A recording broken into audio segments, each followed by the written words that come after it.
Welcome back to my channel. जी प्यारे बच्चों, आज की स्टोरी जो मैं आपको सुनाने जा रही हूँ उसका अनुमान है रोने नहीं दूँगी। तो स्टोरी शुरू करते हैं। बिलाल के हाथ में हेलीकॉप्टर का रिमोट था और रिमोट को जैसे जैसे हरकत दे रहा था हेलीकॉप्टर उसी से उड़ता चला जा रहा था। वो हेलीकॉप्टर को कमरे से सहन में ले आया था और रिमोट पर बिलाल की उंगलियाँ खूब चल रही थी। वो रिमोट से हेलीकॉप्टर को हरकत दे रहा था और उड़ते उड़ते इसका तेज़ रफ्तार हेलीकॉप्टर दरख्त से टकराया और इसका एक पर टूट गया। पर टूटने की देर थी कि हेलीकॉप्टर धड़ाम से नीचे ज़मीन पर आ गिरा। बिलाल तेज़ी से अपने हेलीकॉप्टर की तरफ बढ़ा।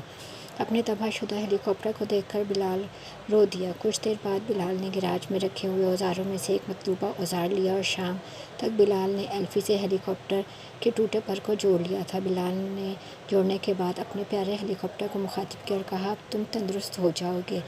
अब मैंने तुम्हें ठीक कर दिया है, दवाई दे दी है और उड़ान के लिए तैयार हो जाओ। अब तुम उड़ान के लिए तैयार हो जाओ। बिलाल ऐसे बात कर रहा था।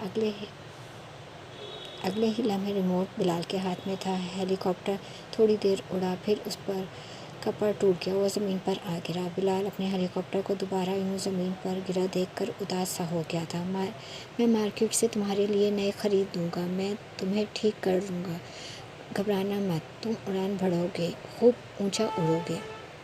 हेलीकॉप्टर का पर से यूं बातें कर रहा था जैसे वो इससे हर बात समझ रहा हो। आपे बिलाल की उदास शक्ल देखकर बहुत परेशान हो गई थी। मेरा ख्याल है कि अब यह हेलीकॉप्टर ठीक नहीं होगा, आपी ने बिलाल से कहा। लेकिन बिलाल को यकीन था कि वो अपने हेलीकॉप्टर को ठीक कर लेगा और वो इसी कश्मकश में दिमाग में कुछ ना कुछ सोचे जा रहा था। ये हेलीकॉप्टर ज़रूर ठीक होगा, अब मेरे साथ मार्केट चलिए, बिलाल ने मासूम सी सूरत बनाकर कहा। अगले दिन आपी बिलाल के हमरा मार्केट में मौजूद थी। हेलीकॉप्टर बिलाल के हाथ में था। हर दुकानदार ने तकरीबन एक ही बात कही थी कि ये ठीक नहीं हो सकता, इसके पर मार्केट से नहीं मिलेंगे, इसे अब फेंक ही दे।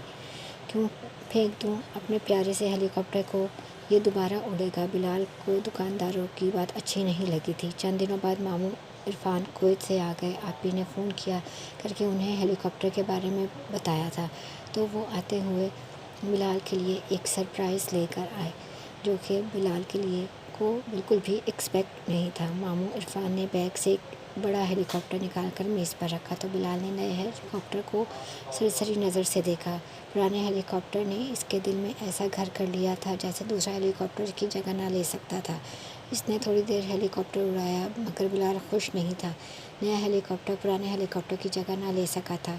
मामू इरफान के जाने के बाद बिलाल ने एक मरतबा फिर नया हेलीकॉप्टर अलमारी से निकाला। सालाना इम्तिहान की तैयारी के बायस अब इसके पास वक्त कम था। वो जब भी अलमारी में झांकता पुराने हेलीकॉप्टर को देखकर बेख्तियार कह उठता, मैं तुम्हें नहीं भूला हूँ, मैं तुम्हारा इलाज करूँगा, तुम ठीक हो जाओगे, पहले की तरह उड़ोगे, ऊंची उड़ान उड़ोगे, उड़ान भरोगे, ज़रूर भरोगे। वो इस तरह बातें करता था जैसे हेलीकॉप्टर उसकी बातें बहुत अच्छे से समझ रहा हो। वक्त तेज़ी से गुजरता रहा। नन्हा बिलाल अब इंजीनियरिंग यूनिवर्सिटी में मैकेनिकल इंजीनियर के आखिरी साल में था और वो लोग कुछ अरसे में कबल ही पुराने घर से एक नए हाउसिंग सोसाइटी के बड़े से घर में आए थे। पुराने घर से आने वाला सामान डब्बों में बंद पड़ा था। एक डब्बे में बिलाल के बचपन के खिलौने थे। उन खिलौनों में हेलीकॉप्टर भी था। हेलीकॉप्टर एक मरतबा फिर बिलाल के कमरे में मौजूद था। तालीम मुकम्मल करने के बाद बिलाल ने अपने वालिदैन को बताया कि वो खिलौनों के इलाज के लिए अस्पताल खोलेगा, तो उन्होंने इसे हैरत से देखा और परेशान हो गए कि लोग तो डॉक्टर्स बनते हैं, इंसानों का इलाज करते हैं, तुम खिलौनों का इलाज करो क्यों। उनके दिमाग में बहुत सारी बातें गर्दिश कर रही थी और उन्हें बिलाल को हैरत से देख रहा था कि न जाने ये लड़का क्या करना चाहता है। मेरे अस्पताल का नाम होगा इलेक्ट्रॉनिक खिलौनों का अस्पताल।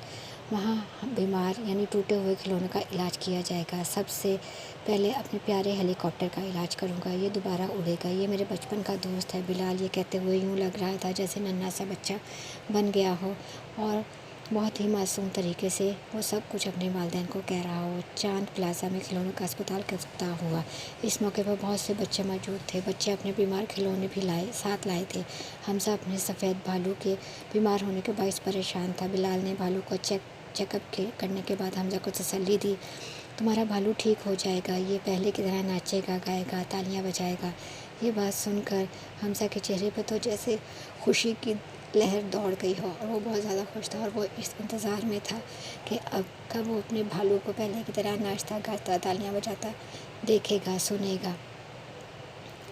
جب بلال نے بھالو کے اندرونی سرکٹ کو درست کیا تو جیسے ہی بٹن دبایا، بھالو ناچنے، گانے اور تالیاں بجانے لگا۔ حمزہ تو خوشی کے مارے پاؤں زمین پر نہ ٹکاتا تھا، وہ خوشی میں بھالو کی طرح تالیاں بجانے لگا تھا۔ حمزہ کو خوش دیکھ کر بلال بھی بہت خوش ہو گیا تھا، کیونکہ اس کو اپنا وہی والا بچپن یاد آ رہا تھا۔